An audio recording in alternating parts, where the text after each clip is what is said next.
ಇಲ್ಲಿ ನೀರು ಬಿಟ್ರೆ ಇನ್ನು ಬೇರೆ ಕಡೆ ನೀರು ಇಲ್ಲಕ್ಕೆ ಇಲ್ಲ. ಬೆಟ್ಟ ಸುತ್ತ ಫುಲ್ ಆಲ್ ರೌಂಡ್ ತಿರುಗಿದೀವಿ ನಾವು.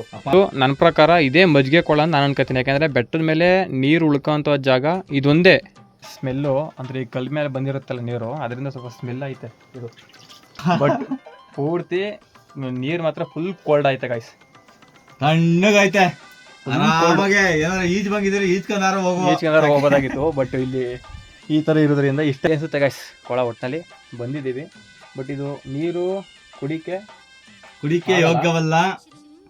ನೀರು ಚೆನ್ನಾಗೈತೆ. ಬಟ್ ರಸ ಕಣೆ, ಕಲ್ಲು ರಸ ನೀರು. ಬಂಡೆ ಐತಲ್ಲ, ಬಂಡೆ ಮೇಲೆ ಹರ್ಕ ಬಂದಿರ್ ನೀರು ನೋಡಿ, ಹಿಂಗೆಲ್ಲ ಹರ್ಕ ಬಂದೈತೆ ನೀರು. ಇಷ್ಟ ಗಾಯ್ಸ್, ಇನ್ನೇನಿಲ್ಲ ಸದ್ಯಕ್ಕೆ ತೋರಿಸ್ಬೇಕು ಅಂತಿದ್ದು ತೋರಿಸಿದೀವಿ. ನೋಡ್ಕೊಳ್ಳಿ. ಮಜ್ಜಿಗೆ ಕೊಳ ಬಟ್ ಕ್ಲೀನ್ ಇಲ್ಲ. ಕ್ಲೀನ್ ಮಾಡೋಕೆ ಹೋದ್ರೆ ಇಲ್ಲಿರೋ ನೀರು ಖಾಲಿ ಆಗ್ಬಿಡುತ್ತೆ.